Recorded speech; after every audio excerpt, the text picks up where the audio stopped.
Dokter Niko, Ya. aku sering dengar nih dok, katanya banyak orang-orang yang awalnya tuh cuma haid yang banyak deras gitu dok, tapi ternyata pas dicek ada miom gede banget. Jadi itu kalau di diagnosis kedokteran namanya AUB, abnormal uterine bleeding, atau kalau bahasa Indonesianya adalah perdarahan uterus itu rahim abnormal ya, atau PUA. Sebenarnya kalau kita mau lihat kausa dari AUB ini ada banyak ya. Nah, kalau kita mau singkat namanya palm coin. Jadi palm coin itu P satunya polip, ya, A-nya itu adenomyosis, L-nya itu leiomyoma, ya, M-nya itu malignansi. Ya, yang koinnya C-nya adalah coagulation disorder, itu kelainan pada darah, misalnya kelainan pada pengentalan darah dan lain sebagainya. O-nya ovulatory dysfunction, jadi bisa jadi karena kelainan pada ovarium ya, atau hormon-hormon yang dikeluarkan oleh ovarium. Kemudian E-nya ada endometrium. Endometrium itu artinya dinding dalam rahimnya, jadi masalah pada dinding dalam rahim nih, misalnya hiperplasia seperti penebalan dinding rahim atau adanya peradangan pada dinding dalam rahim gitu ya. I-nya ada iatrogenik. Iatrogenik itu seperti pada penggunaan IUD gitu ya, atau spiral dan sebagainya. Dan N itu not classified. Not classified itu yang tidak terklasifikasi dari yang tadi saya sudah sebutkan. Contohnya pada gangguan-gangguan pembentukan pembuluh darah yang tidak normal dan lain sebagainya. Salah satunya yang paling sering adalah miom atau leiomyoma tadi. Miom pun itu tergantung dari letaknya. Jadi kalau dia letaknya di luar, jadi rahim itu kan ada 3 lapisan nih, ada serosa, ada mukosa, ada myometrium. Jadi kalau dia mukosa, berarti si miomnya ada di dalam rongga rahim, ataupun dia di myometrium yang mendekati ke rongga rahim, maka bisa menyebabkan gangguan perdarahan haid. Karena apa? Karena si miom itu membuat luas dinding dalam rahim itu semakin bertambah.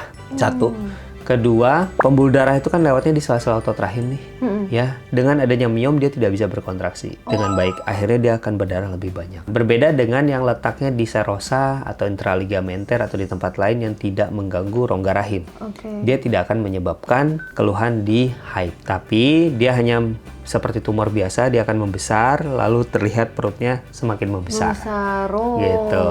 Perut besar ternyata bukan cuma hamil dan buncit doang ya dok, ternyata bisa ada miomnya juga. Iya, betul. Tapi berarti kalau kayak gitu, haid banyak tuh selalu tidak normal ya dok ya? Haid darah kayak gitu? Iya, jadi kalau kita ada kelainan haid, sebaiknya dipantau dalam 3 siklus berturut-turut. Jadi kalau dia memang terjadi di 3 siklus berturut-turut, berarti ada kelainan. Karena terkadang hanya di siklus itu saja insidental, siklus depannya udah kembali normal tanpa harus diberikan pengobatan.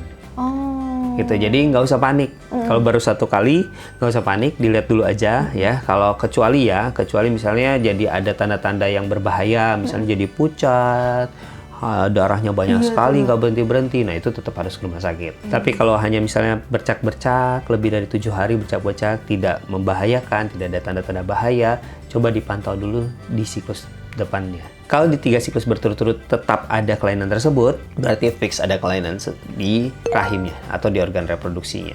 Tinggal kita lihat nih, yang mana. Dengan urutan palm coin tadi. Nah, baru ditentukan diagnosisnya, baru kita lakukan treatment sesuai penyebabnya. Nah, tapi banyaknya ini tuh sebenarnya banyak deras ini tuh gimana sih dok cara taunya tuh? Ya. Jadi sebenarnya kalau haid, setiap kali haid, kan satu pembalut itu kurang lebih 20 cc. Jadi kalau mau lihat nih berapa cc pembalut, kita udah pernah review ya tentang pembalut ya di channel YouTube yang ini ya. Oke, jadi kalau satu pembalut itu kurang lebih itu 20 cc. Jadi kalau lebih dari 4 pembalut penuh, artinya sudah lebih dari 80 cc. Nah, itu tidak normal dalam sehari. Dok. Sehari 4 pembalut. Ya, atau 80 cc sebenarnya. Lebih dari 80 cc dianggap tidak normal. Nah, kalau misalnya miom nih dok, itu kalau dibiarin nanti makin gede nggak dok? Misalnya kita harus nunggu 3 siklus gitu kan? Iya. Itu makin gede nggak dok nanti miomnya? Miom itu memang tumor yang estrogen dependent. Artinya dia mengkonsumsi estrogen untuk bisa memperbesar tubuhnya gitu ya. Memang estrogen dikeluarkan itu kan tidak setinggi itu untuk bisa membuat miom itu langsung dalam 3 bulan langsung besar gitu ya. Jadi butuh waktu. Salah satu prekursor atau pembuat estrogen adalah fat. atau lemak. Jadi pada wanita yang memang secara genetik punya kecenderungan miom, ditambah lagi dia ada obesitas, ya, itu bisa meningkatkan faktor resiko miom ini tumbuh dan semakin membesar. Gitu. Jadi memang pola hidup yang sehat tetap harus kita lakukan, pola makan yang sehat gitu untuk mencegah si miom ini bertumbuh. Oke, nah terakhir nih dok, cara tahu ada miom selain dari height yang deras tuh ada nggak dok? Ya, jadi miom ini ya itu tadi ya, tergantung posisinya. Kalau posisinya ke arah rongga rahim, dia akan menyebabkan height yang deras. Tapi kalau yang di luar, ya kita cuma tahu dari perut yang semakin membesar ya dan USG. Pemeriksaan USG. Nah, dari pemeriksaan USG juga kita bisa lihat miomnya posisinya di mana, apakah akan mengganggu dan lain sebagainya gitu ya. Kalau miomnya cukup besar, bahkan bisa teraba di perut, seperti bola gitu di dalam perut. Nah, itu bisa kita raba. Nah, miom ini sebenarnya apa ya, susah-susah gampang. Dia jinak, jadi kita nggak perlu takut. Ya, memang untuk pengobatan terapi obat itu belum ada obat yang bisa menghilangkan miom. Ada beberapa obat yang bisa menyebabkan menopause sementara, tujuannya supaya miom ini sering mengecil. Ya, tapi dia akan tumbuh kembali setelah efek obatnya hilang.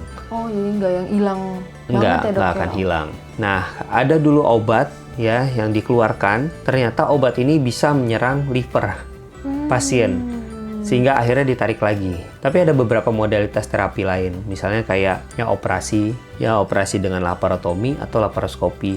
Bedanya laparotomi dibukanya besar, laparoskopi dibukanya kecil. Ada modalitas baru lagi yang kita bisa pakai, namanya HIFU. HIFU? Ya, High Intensive Focus Ultrasound.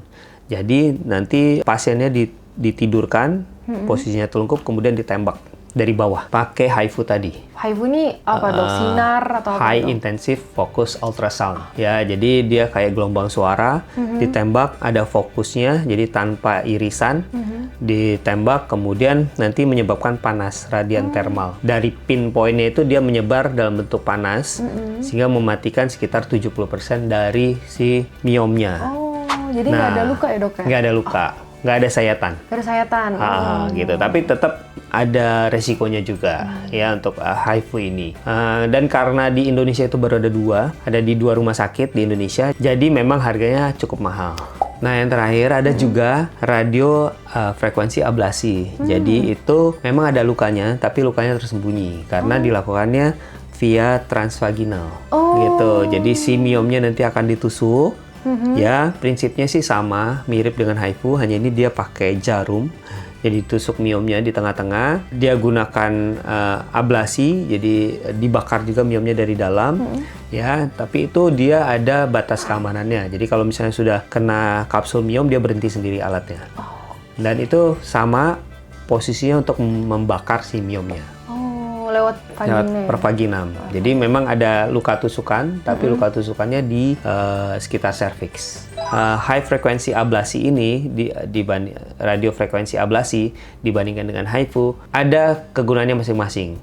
Untuk HIFU itu tidak bisa dilakukan pada miom yang di bawah 2 cm. Ya, karena dia harus ada margin 1,5 cm dari kapsulnya supaya nggak kena ke usus. Sementara kalau yang radiofrekuensi ablasi tadi itu 1 cm pun bisa. Jadi ada batasannya juga. Ada batasannya. Jadi tergantung ukuran miomnya juga. Iya, tergantung posisi juga. Tergantung posisinya juga. Betul.